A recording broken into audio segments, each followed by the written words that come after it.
Hey, and we're back here on The Scoop, broadcasting live from the Experiential Marketing Summit in beautiful Las Vegas, Nevada, at the MGM Grand Casino and Resort Hotel.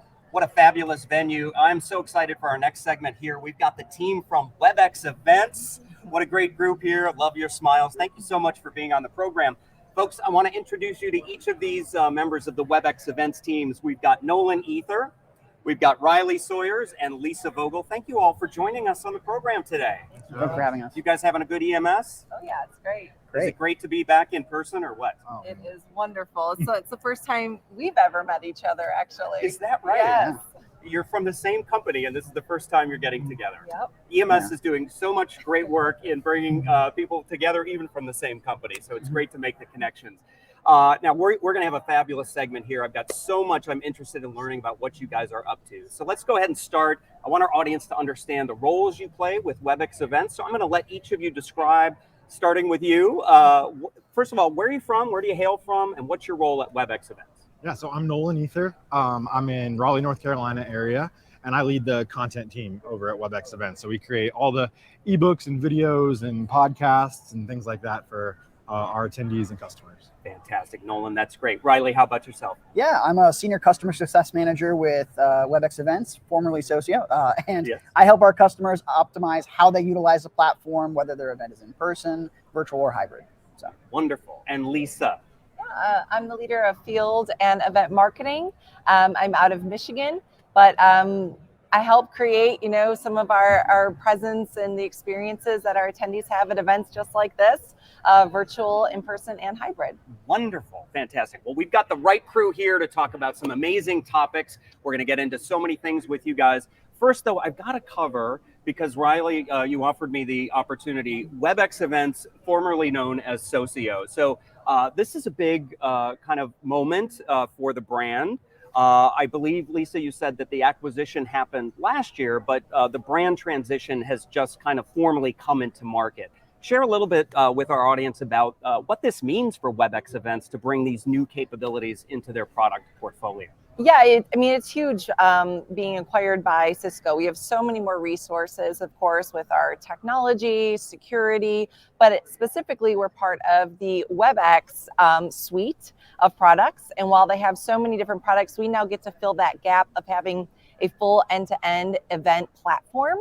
And which we'll go into even more about that as we're talking about engagement tools and things of that nature. Wonderful. But we just now get to be part of the WebEx family, and we get to reach so many more people in the audience who want to create these engaging events for their attendees and for their teams as well. Oh, fantastic. And Nolan, I want to know, now that you have a fuller suite of tools to engage, that has to help out on the content front, right? In terms of creating richer experiences for your audiences? Absolutely. And my team's really focused on creating those experiences, working with Lisa's team closely, especially at events, capturing all the source material for footage and for the events, and then repurposing that throughout the year for all the other types of things that we deliver to our customers. So, fantastic. Yeah. Riley, I got to get your perspective from a customer success angle. Selling a broader product portfolio, having those more capabilities. How are your customers responding now with these additional capabilities? Yeah, they're loving it. And long story short, it's honestly, it only means good things for the customers. If you look at even our product team doubled in size over the last years. More capabilities, more functionality, and more accessibility for our customers is kind of the name of the game right now. So that's wonderful, fantastic. Now, Lisa, I suspect, given the way you described your role, you're part of your exhibit here in the Hall of Ideas at the Experiential Marketing Summit. Is this your first year exhibiting? I would assume as WebEx Events, but has WebEx or Cisco exhibited here in the past?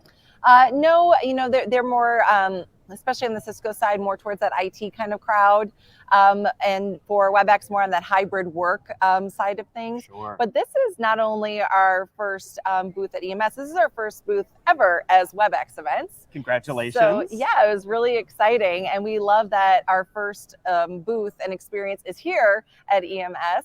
We have the perfect crowd. We've had amazing conversations with folks that are just excited to be in person, but also really excited to see what the new technology can do, you know, really letting them envision what their events could actually look like. So it's been pretty amazing. Wonderful. And is this your first in-person event back for each of you individually after the pandemic, or things are slowly coming back, right?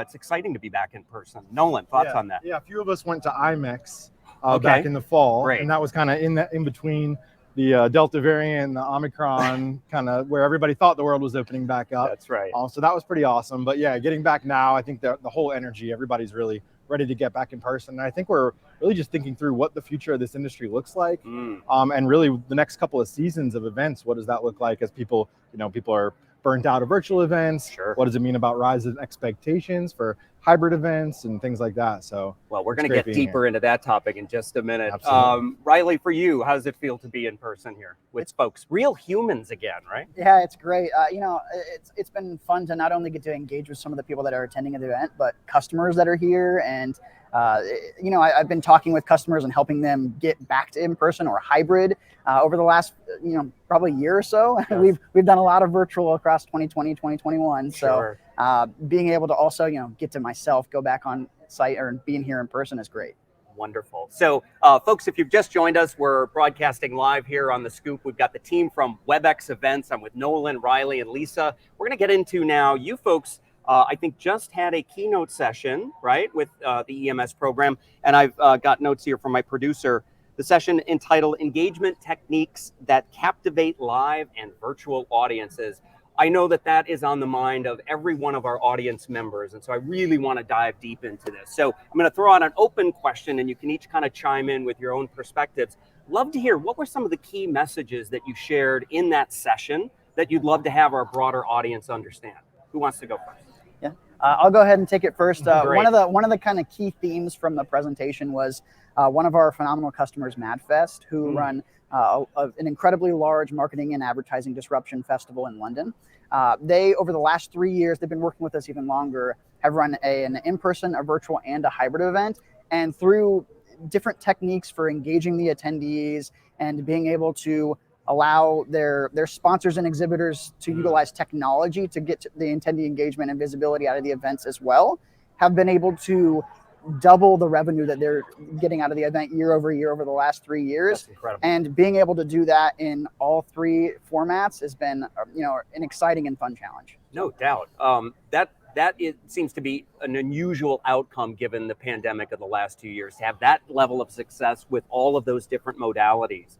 To what do you attribute that? I mean, did you guys have a special strategy that you worked with them on? Was it just the deployment across those multiple versions of experiences? How would you describe the success there? Yeah, well, they're absolute geniuses when it comes to the actual formats of their sessions and everything. One of the things we talked about today was during their virtual pivot in 2020, they completely changed up the format of the event and ended up introducing over 700 speakers to the event, and then ran everybody on 99-second sessions. So they had 99 seconds to get their session across, and they went to the next speaker. They'd play them off the stage with music, and they had over 23,000 attendees on that virtual event. So I can't even imagine managing that kind of speed and flow. Were you guys involved in the logistics behind that? So we were lucky enough to be a part of it as the platform, and Yeah.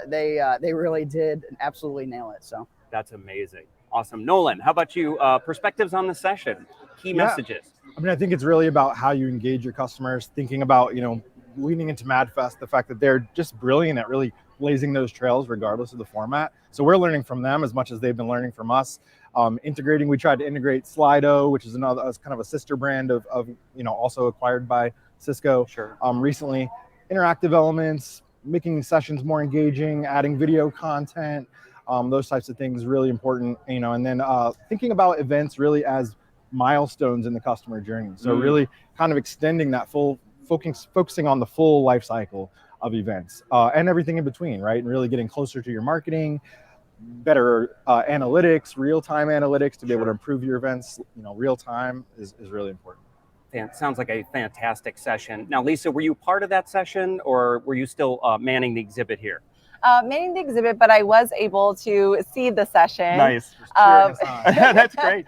Yeah, absolutely. But just like Nolan said, you know, it's really important. We always try to not just talk about how you can be engaging and show it on a PowerPoint presentation. Right. We try to incorporate it in all of our events, any of our virtual events that we also do in between any of these live events that we have, making sure that we're always incorporating all the engagement elements so that people are just experiencing it and we're not, just talking at them about what they could do. Like, let them actually use it and see and imagine the different things that they could do for their events. Right.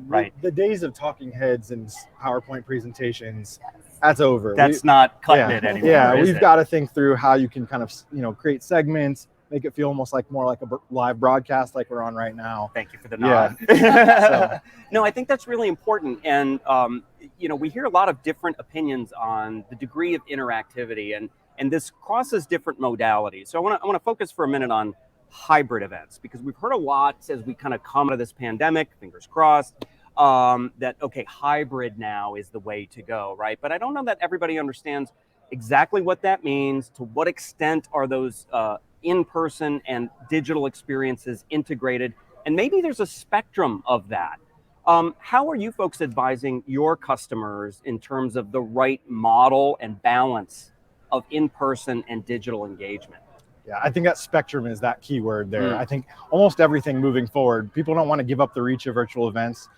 In-person is going to have higher expectations. If there are virtual components, if there are in-person components, that's a hybrid event. I think starting to kind of redefine what hybrid means and not think of it as a unique format. We've heard a lot of event professionals talk about, it feels like we're creating two separate events, right?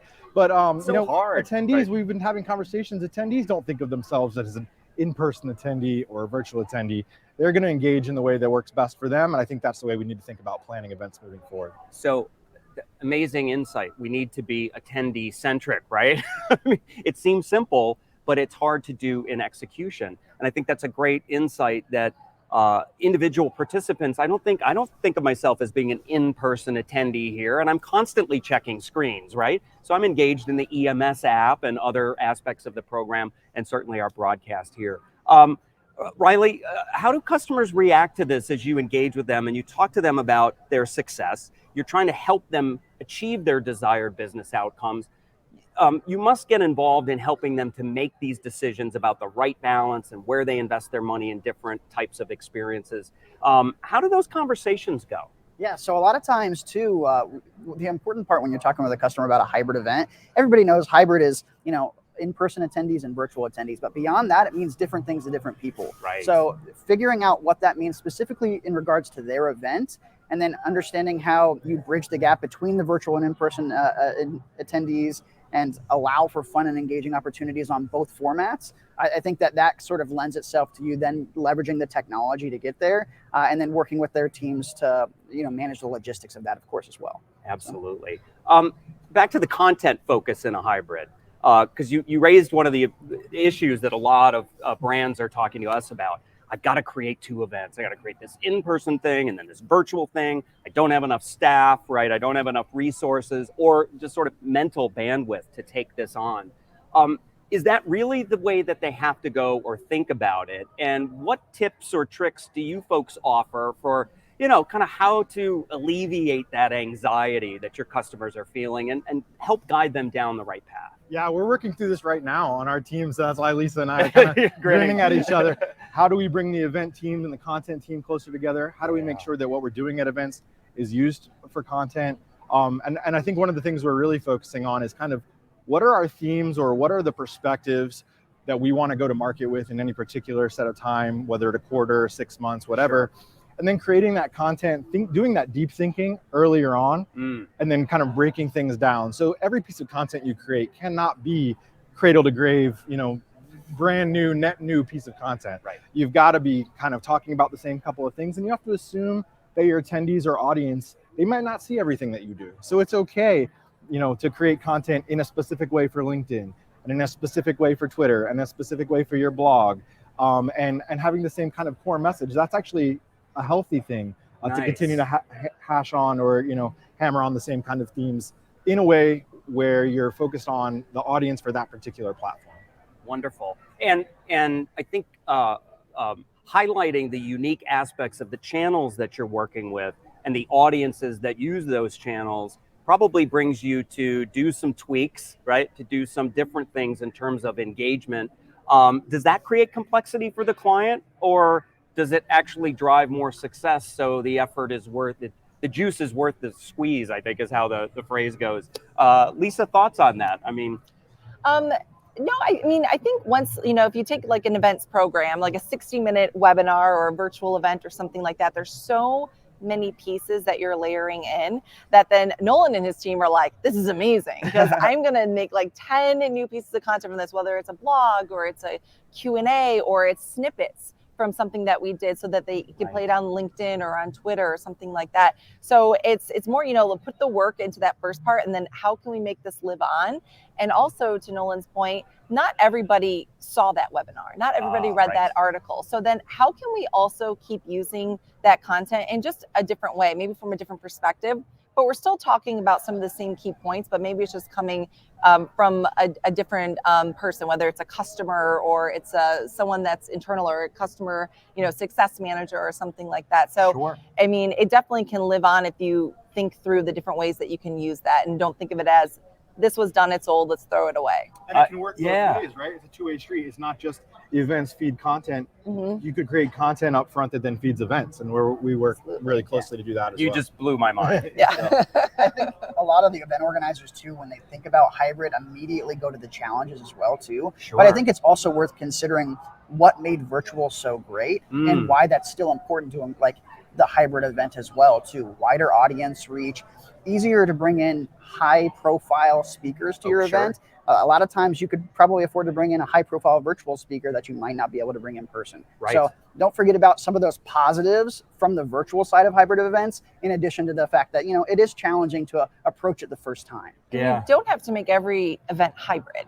I mean, there's a place for everything. You can have some events that do have both those elements, but then you do have virtual events that are in between. You can't expect everybody to go to, a huge summit, every, quarter or whatever it is that you're doing. Like, layer in some virtual events for those who maybe couldn't attend some of the events in person, and, vice versa, have just a solely in-person event, but up your game, like Nolan said, make sure that, you're really putting a lot of value so that people feel it when they come and travel and they leave their families and their work and everything. So I think also thinking of that way, I don't have to make every single thing I do hybrid. I can also, pepper in the different format types in between and content pieces so that everyone's getting that information, but just in different ways. I love that strategy. And I love it for so many reasons. The first of which is it strikes me as a more strategic approach to building sort of a portfolio of engagement touch points, right? Or these key moments in time that you want to amplify or highlight or emphasize.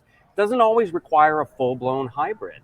And I think you've also hit on the notion that developing that regular cadence of engagement is so important, right? That strikes me the old business model of meet once a year at an in-person event, and then we won't see you for 12 months. Like, I don't think that's cutting it anymore. How are clients responding to this advice that, not only can you repurpose the content throughout the year, but content can create new programs, and you have to think more broadly about using different tools throughout the year. Again, are they embracing these new strategies? Do they feel nervous about taking on this kind of innovative approach? I can't speak to the customer side of things. That's probably, more for Riley. So I'll hand that over to you. All right. I think that they're also looking at the WebEx event platform as leveraging technology as a resource and a tool as well for those continued engagements. So we also have things like our communities product that can help them to span the engagement across the year, especially with that product, if the attendee base doesn't change, spread those touch points across the year so that engagement is continuous. Nice. And then if you do have the events where the attendee base changes event to event, then events really make sense in that instance. And a virtual event might allow you the opportunity to have a more regular cadence of those events as well. There's also in these platforms so much more data now, where you're used to things like paid media, where attribution is easier, where your ROI is easier. And now events are starting to get that, where before it was more like broad advertising, where it's kind of like, if sales go up when I launch this commercial, then I guess that worked. We'll credit that campaign, right? Now there's a lot of data for kind of real-time pivoting and figuring out what's working, getting tied more into content, getting tied more into email nurture and all those kinds of things. So whether they feel good about it, I don't know, but that's where things are going. That's where they're headed. That's the trend and the drive. So Nolan, I'm so glad you brought up the data point, because we're hearing, this is a key theme that we're hearing at EMS this year, the power of data. Organizations want to leverage their experiential and engagement data to inform future event design, right? Or future touch points, whether it's marketing or sales. But becoming data driven is really hard, right? So how do they get started with this, right? And I'll paint a little bit of context, because certainly virtual events and technology platforms like WebEx Events offers spins off a lot of data. And I'd love to hear, kind of the things you guys capture. But the modern in-person event is also a digital experience, right? We get badges scanned at sessions and booths and so forth. So that's a lot of different data sitting on a lot of different technologies, right? It seems a little daunting for a brand to try to get their arms around that and kind of not only activate their data, but first you've got to control it, right? So where do they start? I'll go with you, since you dove us into this topic. Yeah, I mean, one of the things is we believe, and we might be a little bit biased, in an end-to-end platform. So, you've got data silos. If you're using a different thing for lead retrieval and registration and all these different pieces, we come from Cisco, where IT is constantly in our ear, and they're like, this is a nightmare. Like, you can't do that. So having a platform like WebEx Events eliminates a lot of that right out of the gate. Nice. So you're not constantly trying to integrate all these different things.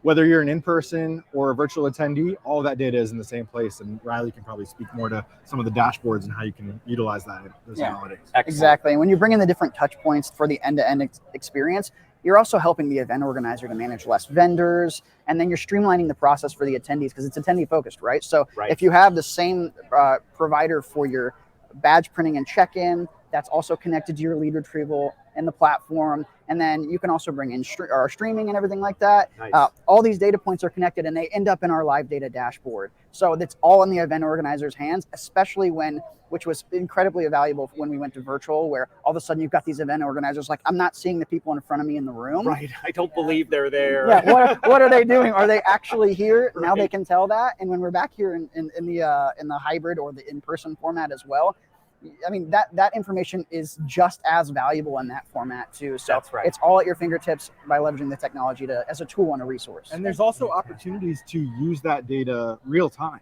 Yeah. Not just to wait for the next event 3 months from now or 6 months from now and say, what did we learn? What can we do differently? There are opportunities within our platform, for example, where you can actually see the way people are engaging and make pivots and changes in your event to make it perform better at the event you're actually at. And customize the types of metrics that you want. Make all of your features, you can make them whatever you want, so that then you can kind of see, oh, people were really engaged in this article or in this topic or this breakout session. So you can make it into whatever you want for the data that you want to use forward. Tremendous. We got about 60 seconds left. Hasn't this flown by? I love this. Great conversation. I would be remiss if I didn't highlight, you guys had a great announcement last night at the Gala and X Awards. Lisa, would you like to share the great news about, I understand you won a significant award. Yeah, WebEx won. We won for Best B2B event. Congratulations. And the WebEx team, they put this event on from start to finish, but it was hosted on Socio, now WebEx Events. Nice. So we were really excited about that, because that was really our first partnership after being acquired. Wonderful. We had over 70,000 attendees at the event, so we broke a lot of barriers there.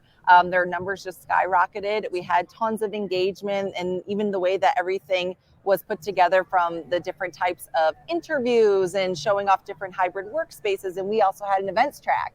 So it was really excited for them to even announce, hey, we acquired this wonderful event platform and you're in it right now. Oh, that's tremendous. Well, congratulations on the big win. Congratulations on your move to WebEx Events. Very exciting with the new branding. And for all your success, it's really great. We appreciate you all being on our show here on The Scoop. One last question, because I know folks in our audience are going to want to get in touch with WebEx Events. They're going to want to pick these incredible brains here for more insights and techniques. Lisa, for the team, how can folks find you? How do they reach you? Do you have hashtags, websites? They're going to want to learn more. Yeah, we're actually still socio.events. Okay. Our website still. That's all right. We're on LinkedIn, we're on Twitter, but really, if you go to our website, we have a book a demo form if you'd like to learn more, and there's tons of information about everything we talked about today, all the different products, all the great case studies like MadFest that you can download Wonderful. to read more about. So that's really the best place. Or if you're here, booth 201. Wonderful. Well, Nolan, Riley, and Lisa, thank you so much for being our special guests on The Scoop. Really enjoyed this segment. And thank you to our audience for engaging. You heard them. Go to socio.events for more information. We'll be back shortly with more great interviews and content here on The Scoop, broadcasting live from the Experiential Marketing Summit. I'm Steve Boyce. Stay with us. Don't change that channel.